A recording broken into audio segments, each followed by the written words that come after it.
Muito bem, estamos de volta com o Gazeta Entrevista. O nosso primeiro entrevistado de hoje é o pré-candidato a governador do Acre pelo Avante, professor David Hall.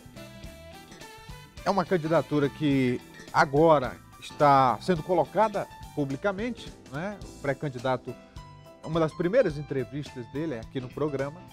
E agora nós temos aí mais uma opção, o eleitor terá mais uma opção. E vamos então conhecer um pouco mais do perfil do candidato, né?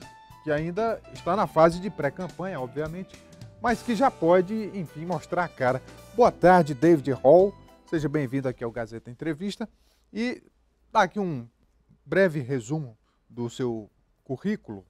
O David Hall é professor de filosofia, graduado pela Universidade Federal do Acre, professor do ensino médio, militante político, né? Já militou aí em alguns partidos, agora está afiliado ao Avante nessa missão de disputar o governo do Estado. O David, é uma candidatura alternativa, né? Que não polariza, por enquanto, com nenhum dos candidatos que já estão aí, dos nomes que já estão colocados, e como sempre é mais difícil para uma candidatura com esse perfil chegar lá em cima, né? Chegar, pontuar nas pesquisas, ir para um eventual segundo turno. Como é que você avalia esse cenário e essa candidatura nova? Bom, primeiramente, boa tarde. Eu agradeço à emissora e ao programa por essa oportunidade de conceder essa entrevista. Eu tenho aqui a oportunidade de poder expressar as minhas ideias e a população poderá conhecer um pouco melhor dos nossos projetos, né? Agradeço também àqueles que nos assistem, né? Espero que acompanhem a entrevista e eu espero poder esclarecer algumas dúvidas e responder as perguntas de maneira clara e objetiva. Então, falando desse desafio de começar praticamente do zero, né? Muito embora você já seja militante, mas a sua candidatura chegou agora ao conhecimento da sociedade. Bom, é um desafio e um desafio árduo. A gente está num processo de reconstrução do partido. O Avante é o antigo PTdoB.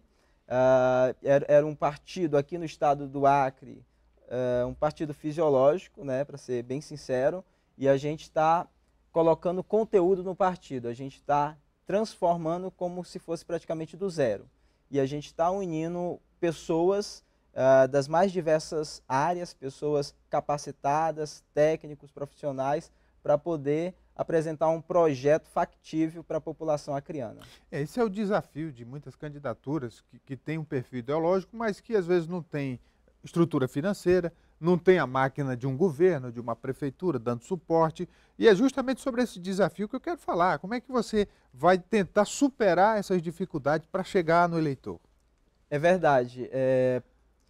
Até agora, quem ganhou as eleições foram a estrutura financeira, foram o tempo de televisão, foram os marqueteiros, e está na hora da sociedade ganhar as eleições. Está na hora de a gente conseguir viabilizar uma candidatura que de fato se conecte com os interesses da sociedade. E nesse sentido a gente vai enfrentar essas dificuldades, mas eu acredito que o eleitor acreano e o eleitor brasileiro já começa a refazer, a repensar sobre quem ele quer como representante. Como é que você vê o atual momento do estado do Acre, vamos colocar aqui no aspecto econômico, né, que é a mola propulsora do bem-estar geral da sociedade? Se a economia não vai bem, as outras coisas não funcionam, como é que você vê esse desafio? Bom, realmente existem algumas dificuldades na área econômica, né? Eu acredito que a gente tem que repensar a economia do Estado, no sentido de começar a desburocratizar determinados serviços para que a iniciativa privada consiga ter mais oxigenação, né? Você, por exemplo, que é um empreendedor e quer abrir uma empresa, enfrenta uma série de dificuldades burocráticas, documentação e taxas elevadas para poder obter êxito. Então, esse slogan de governo empreendedor, eu colocaria muitas aspas nisso. É preciso repensar essa política. Que outros aspectos você destaca como sendo prioridades para um futuro governante? Eu acho que o tema que vai ser extremamente pertinente, que vai ser muito discutido, é o tema da segurança pública, né? Hoje a gente vê que há um alto índice de criminalidade e a gente tem pensado em um projeto que vai conseguir, se não resolver, pelo menos diminuir significativamente. A perspectiva que a gente vem observado de outras candidaturas que se colocam é numa perspectiva militada do mero enfrentamento, né? E eu acho que não é por aí, não. Para além de conseguir prover aquilo que é dever do Estado, os recursos mínimos, a estrutura mínima, como viaturas abastecidas, em bom funcionamento, coletes, armamento, bala. Para além disso, é preciso repensar a ótica da segurança pública, dialogando com outras áreas. Por exemplo, a gente tem a ausência de iluminação pública e o abandono do poder público no cuidado na manutenção de parques. Isso repercute na incidência de ações ilícitas. E é preciso também retomar as políticas públicas voltadas para a área da juventude. Esse tempo ocioso dos jovens, ele acaba sendo cooptado pelo mundo do crime.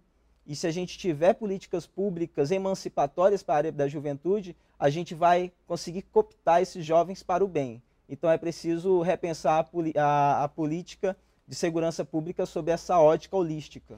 Você é professor de filosofia do ensino médio, tem larga experiência na área da educação, pelo menos, né, como professor. Como é que você vê o desafio da educação? Porque ele está relacionado a várias outras questões importantes da sociedade. Bom, a educação, ao longo desses últimos anos, ela tem sofrido um desmonte. A gente viu a tentativa de inúmeras políticas públicas, mas que acabaram não obtendo êxito. E eu destaco uma, a do ensino integral. Eu cheguei a participar no início da implementação dessa política, mas ele foi completamente desconfigurado, deturpado, desvirtuado. Não era o projeto original que foi trazido lá de Pernambuco. Na hora da implementação, o Estado não ofereceu os recursos que deveriam oferecer, né, a estrutura mínima para poder esse projeto caminhar. Esse projeto, o projeto original, prevê uma perspectiva humanista, e os professores eram vigiados, a execução era autoritária, então tudo isso contribuiu para que o projeto não obtesse êxito. Então é preciso resgatar essa perspectiva mais humanista com relação à educação. Bem, esse assunto que a gente trata aqui nessa conversa com um pré-candidato tem a ver com a realidade imediata, mas tem a ver com o que ainda vai se desenhar ao longo de uma campanha, quer dizer, um plano de governo que vai ser apresentado. Como é que você vê essa construção de um nome que acontece no período eleitoral e que muitas vezes não reflete exatamente aquilo que é o governante eleito, né? Que quando vai assumir, quando vai governar de fato, esquece do que prometeu.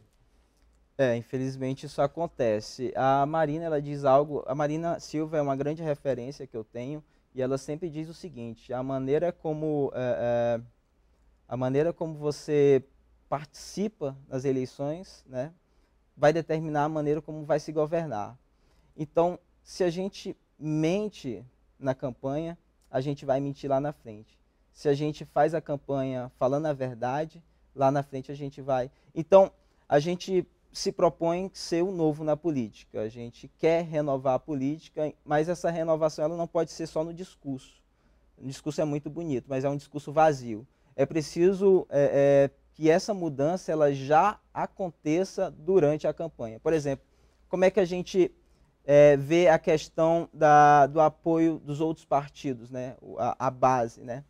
Enquanto o atual governo consegue manter uma base ali, distribuindo, fatiando as secretarias, distribuindo para os partidos políticos, a gente pensa em colocar pessoas capacitadas, né, pessoas competentes, independentemente de filiação partidária ou de orientação ideológica, né? Quem tem que estar à frente são as pessoas qualificadas. Então, essa já é uma perspectiva de mudança que pode lograr grandes êxitos. Falando nisso, tem a perspectiva de fazer alguma coligação? Bom, nós estamos dialogando com a Rede Sustentabilidade. A Rede tem uma candidatura ao Senado, que é o Minoru Quintara, e eles não têm candidatura ao governo e dificilmente apoiaria outras candidaturas que estão aí. Então, existe aí esse diálogo e eu acredito que nós vamos amadurecer. Conversei aqui com o David Hall, professor de filosofia, militante político, pré-candidato ao governo do Acre pelo partido Avante. David, obrigado pela vinda. Espero encontrá-lo outras vezes até as eleições, para que a gente possa discutir mais plano de governo, eleições em si e, sobretudo, a realidade dos acreanos, que eu acho que é um momento propício, né? Agradeço a oportunidade e, caso vocês tenham gostado da entrevista, vocês podem nos acompanhar na fanpage. É só digitar David Hall lá no Facebook e nós continuaremos aqui uma live após a entrevista. Obrigado. Daqui a pouco voltamos com o Gazeta Entrevista. É só um instante, fique com a gente.